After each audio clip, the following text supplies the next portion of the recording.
कहानी। अंजलि एक छोटी सी लड़की थी जो एक छोटे से गांव में रहती थी। वह एक खूबसूरत और आकर्षक लड़की थी और उसका दिल बहुत साफ था। उसे जानवरों से बहुत प्यार था और वह अक्सर जंगल में जानवरों को देखने के लिए जाती थी। एक दिन अंजलि जंगल में जा रही थी कि उसे एक छोटा सा खरगोश दिखाई दिया। खरगोश एक पेड़ से गिर रहा था और उसका एक पैर टूट गया था। अंजलि ने खरगोश को पकड़ लिया और उसे अपने घर ले आई। अंजलि ने खरगोश के पैर पर पट्टी बांधी और उसे खाना पीना दिया।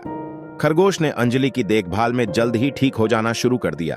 अंजलि ने खरगोश का नाम टोटो रखा। टोटो अंजलि के घर में रहने लगा और दोनों में गहरा दोस्ती हो गई।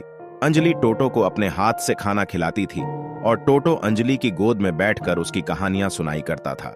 टोटो अंजलि के लिए एक सच्चा दोस्त था। वह अंजलि को हमेशा खुश रखता था और अंजलि को लगता था कि टोटो के बिना उसकी जिंदगी अधूरी है। एक दिन मौसम सर्दी आ गया। टोटो ने अंजलि से कहा कि उसे अपने घर वापस जाना है। अंजलि टोटो को जाने नहीं देना चाहती थी, लेकिन टोटो ने उसे समझाया कि उसे अपने बच्चों की देखभाल करनी है।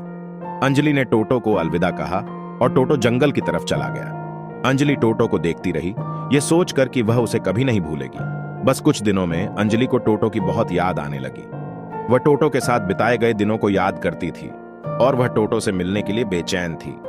एक दिन अंजलि जंगल में जा रही थी कि उसे एक छोटा सा खरगोश दिखाई दिया। खरगोश अंजलि की तरफ बढ़ा और अंजलि को अंदाजा हो गया कि यह टोटो है। टोटो अंजलि से मिलकर बहुत खुश था। उसने अंजलि को बताया कि वह उसे बहुत याद करता था।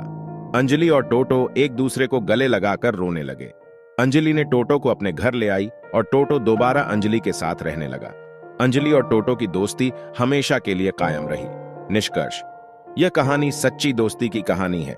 यह कहानी सिखाती है कि सच्चे दोस्त हमारी जिंदगी में एक विशेष स्थान रखते हैं और हमें उनकी कद्र करनी चाहिए।